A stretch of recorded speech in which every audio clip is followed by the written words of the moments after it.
Какво става? Целият съм посинял от поеме. Като не мога да въртите една къща, що ли ви хрантутим само, не знам. Ами, той и аз не знам.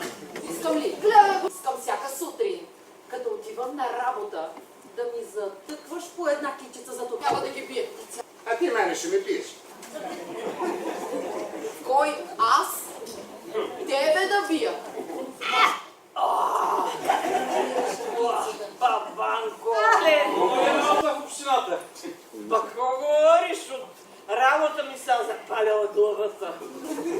Ще ти ли глава? Той вири една глава, ама ще пречукам тази глава.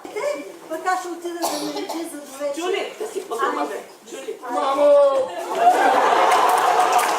Добър вечер, добре дошъл. Откъде така? Отдалече въжиле, капнал съм, една са държава. Вкъщи не мога да те пусна. От Брезапко. Заради жената. Взега властта.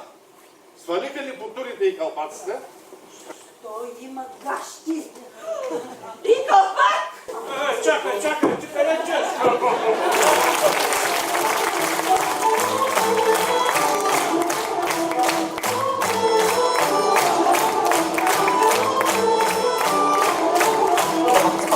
Благодаря ви.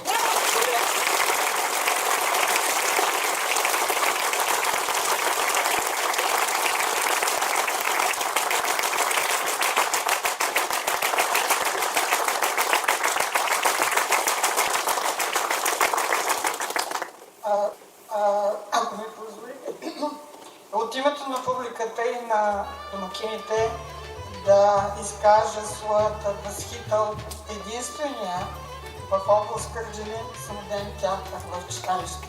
Аплодисменти за